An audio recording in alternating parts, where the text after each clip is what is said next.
Let's start the conversation.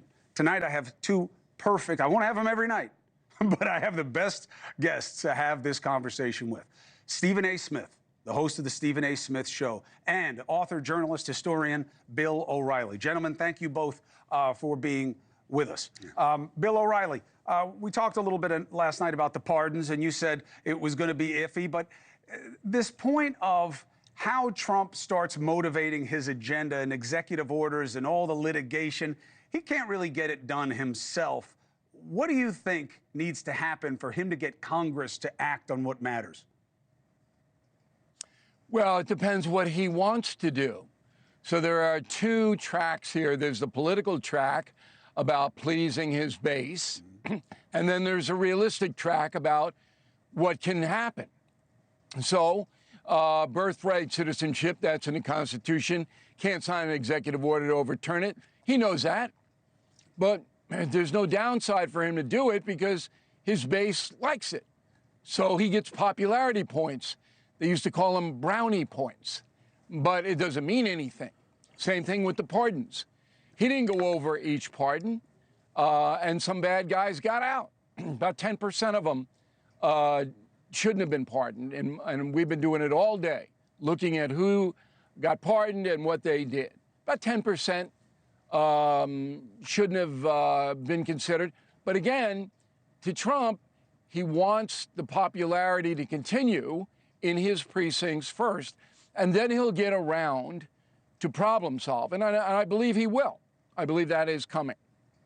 So the question becomes, motivating Congress to do what he can. Like, let's start with the big ticket items, Stephen A. It's got to be immigration, right? Yeah. Now, you could argue TikTok may be stepping in front of it right now, and he may need Congress for that also. Yeah. But when you look at, like, the win-loss percentage here and what would be the real bar, the real measure, Congress has to be part of it. Huh? Congress, you would say Congress has to be part of it, but you have to pay attention to the kind of cachet he has to compel them to do his bidding.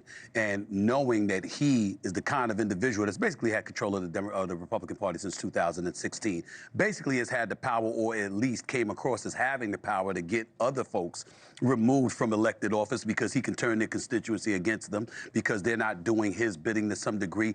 They've walked around with fear, and that's one of the things that I've argued on so many occasions with so many Democrats that I know. They hang on to his every word. Just like Bill just said, there are certain things he knows he can't do, but he knows politically it looks good. And because politically it looks so good, he rallies the troops behind him and compels those who are supposed to be on his side to act in accordance with his wishes. And if you don't do it, you're going to get bounced out of there. He knows that. And as a result, they were always fearful of going against him, even when he was out of office, when he was in Mar-a-Lago and Joe Biden was in the presidency. How many times did we see one Republican after another walk around looking like deer in headlights, scared out of their you-know-what, to utter a negative syllable about this man? Why? Because they knew it would get themselves in trouble. And this is what happened. And so now he's back in office, and because he's back in office, he proved that the cachet wasn't just about him bloviating. It was very, very real, because he is now the 47th president of the United States of America. If he had them compelled to do what he wanted to do before, what do you think they're going to be like now? I don't want to say the word puppet, but it applies. I feel like you said it. Bill, you want to be a great man. Looking at your book, looking at your book about the presidents, and then take it wherever you want. But, Bill, I just want to make a point that's in your book. Every one of the presidents that you take time in the book to kind of highlight as a standout did something that they couldn't accomplish on their own. Do you think that President Trump is aware that the guys on Rushmore were not solo acts? No, because he doesn't. That's not what he does. He doesn't analyze. He didn't read the book? One, I have a patent, Stephen. No. Oh. I think he watched the NewsNation special. I know he watched the NewsNation special. Like everybody else, you kicked my butt on Friday. Oh, I can't believe you didn't call me. But it's not hard to do that. But anyway, sad but Stephen true. A. Yes, sir. I have a patent on the word bloviate, by the way. So every time you use it, I get a quarter. Okay. Well, I'll give you $1. This Donald Trump thing isn't new. Right. So Lyndon Johnson perfected this. Lyndon Johnson, as head of the Senate, if you didn't do what he wanted and you were a Democrat, it was going to be bleak. And Nancy Pelosi was the smoothest operator. She basically said, look, you vote my way or you're not getting a dime from the DNC to run for re-election, and we'll primary you and you'll lose. So this is not new. And you're correct in Donald Trump intimidating his own party.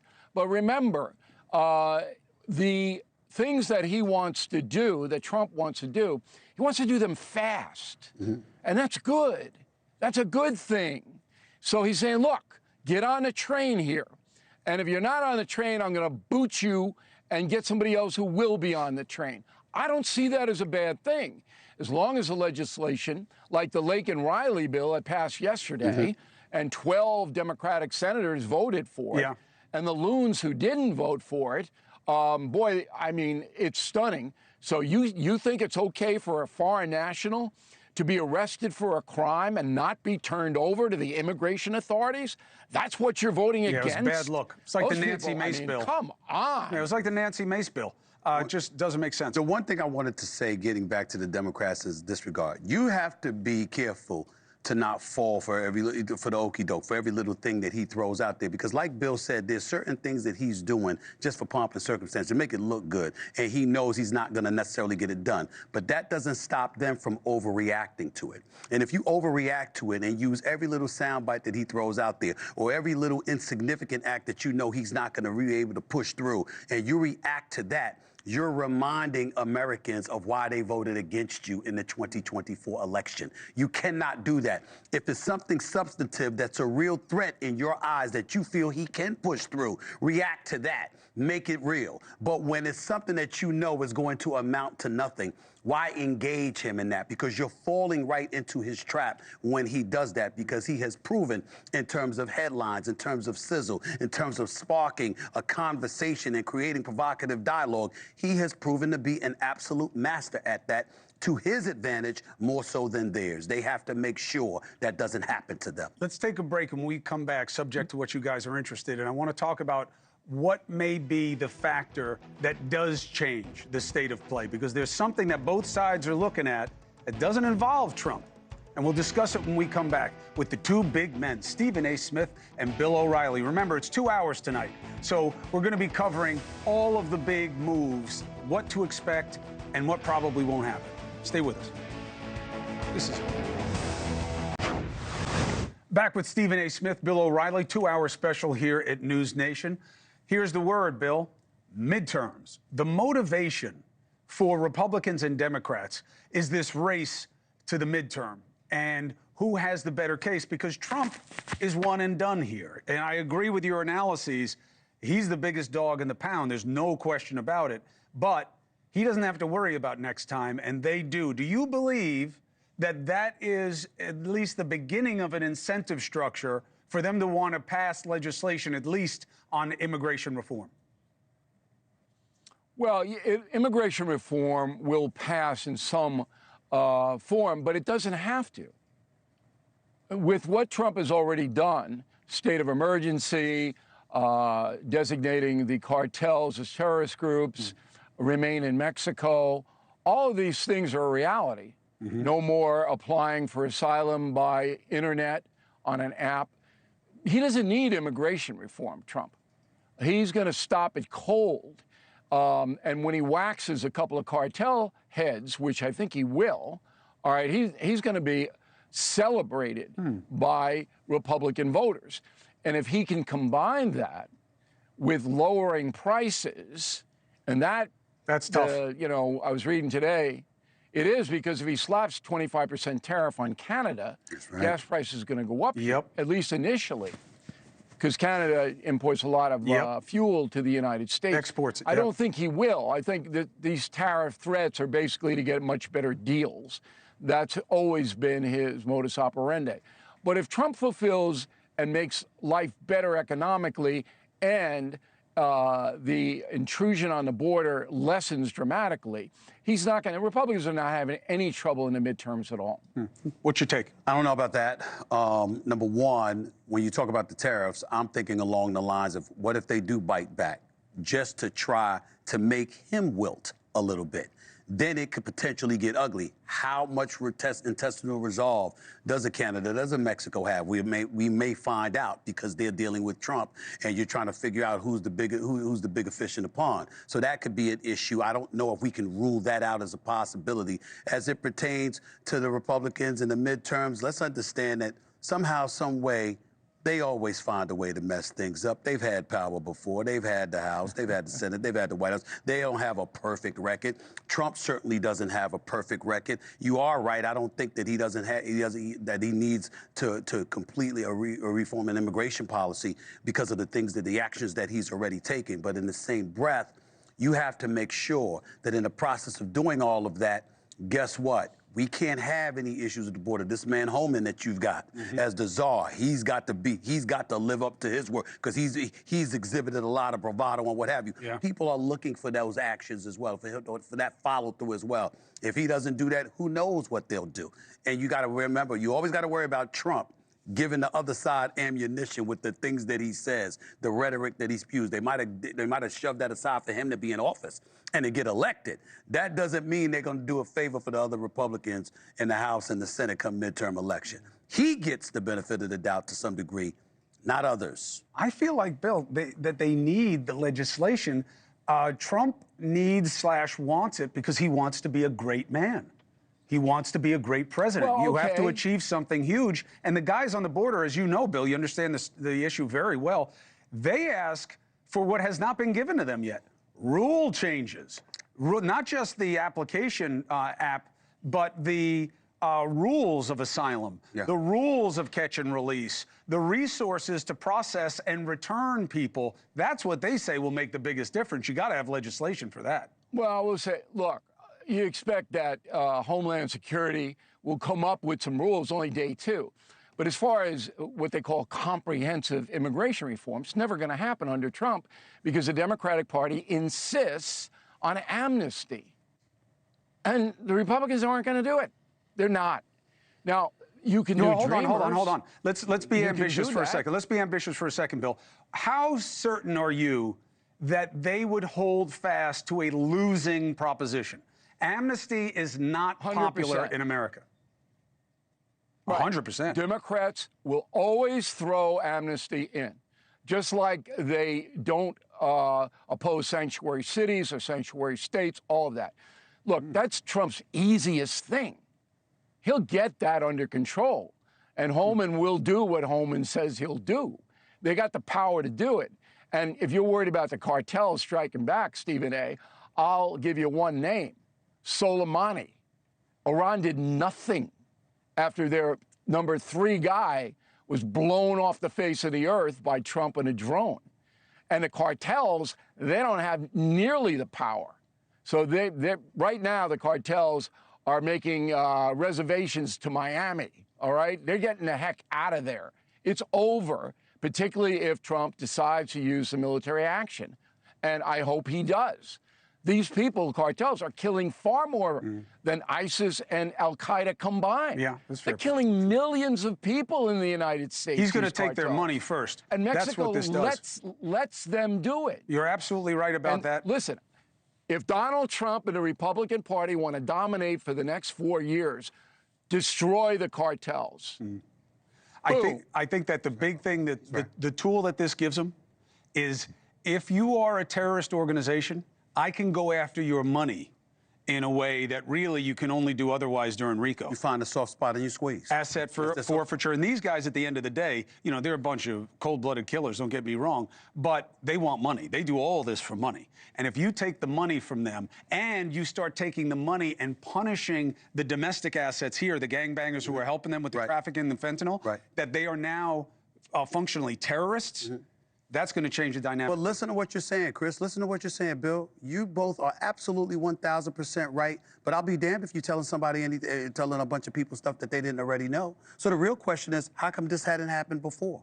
What took it so long? They didn't want to designate Because they haven't them. seen it. Yeah. They hadn't seen what? No. I'm asking. They haven't seen it. When you see dead bodies lying in Guadalajara, all right, and you see a drone, all right, then Americans are going to go, whoa.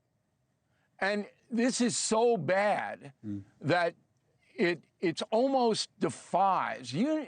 And Stephen A., you're from the Bronx, all right? Just ride around and watch in your neighborhood what these narcotics do to children. Well, I've lived it. I've lived it. I've seen it all my life. Yeah, yeah.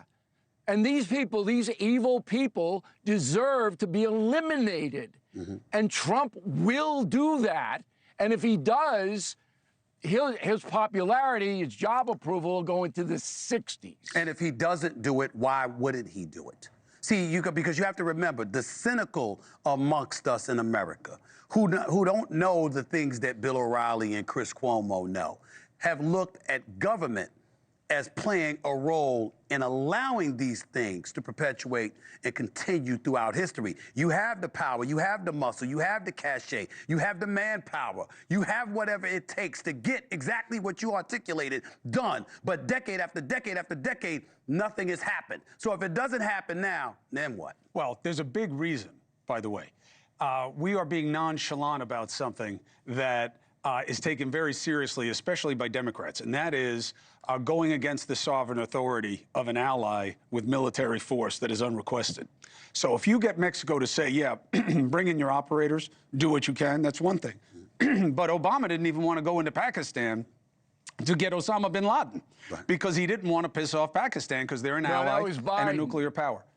No, I'm saying Osama bin Laden didn't want Obama. No, I know that. Obama was for the operation. Biden was the dissenter. No, I'm with you. I'm with you. I'm not Obama talking about the ultimate. Yes. You're right. I'm not talking about the ultimate operation. The early on, when I first interviewed Barack Obama when he was running against John McCain, the initial issue, as we all remember, was terrorism, and then the economic collapse happened and changed the race. And I said to him, if you found out where bin Laden was, because I had interviewed Pervez Musharraf, who was then president of Pakistan, and I said, if you knew where OBL was, would you tell us? He's like, let's get to that when it I said, no. It's a very important question. And then I wound up not being able to leave the country for 9 hours because they had us in a room at the airport. But he was dicey about it. So then I asked Obama, would you go in there and get him if you knew he was there?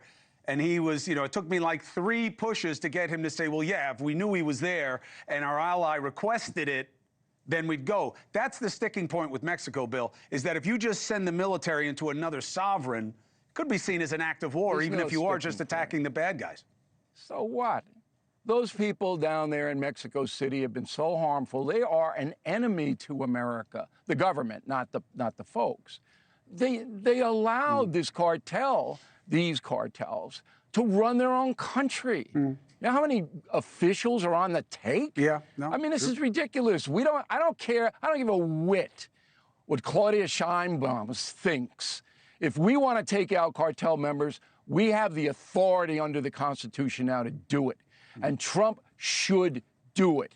And if Mexico City doesn't like it, too bad. Well, we'll see. Because he's got the designation, he's going to be looking for wins. I got to jump. I don't think it's going to be a matter of them not liking it. I also think it's a matter of intimidation on the part of some of those government officials. The cartel is very influential there. They'll definitely kill you. Cuomo. Yes, sir. Just for history, I know you have to go. Just for history, the reason they wouldn't let you leave Pakistan after you did that interview was because they liked you so much. They just wanted your company a few hours more. And I have that. I do cut quite the figure in a shalwar kameez. I cut quite the figure. Bill O'Reilly, thank you very much. Stephen A., just when I think I understand the full range and repertoire, the effect that is Stephen A. Smith, you pull out something like this. Just my warm-up suit. I was stuck in the airport, man. I was stuck in the airport. You are red hot, red hot. I've been stuck in an airport. Good to see you, Bill. Never looked that good. All right. Gentlemen, thank you. Hey, thanks for watching. Go to joinnn.com to find NewsNation on your screen. And don't forget, click the red subscribe button below to get more of NewsNation's fact-driven, unbiased coverage.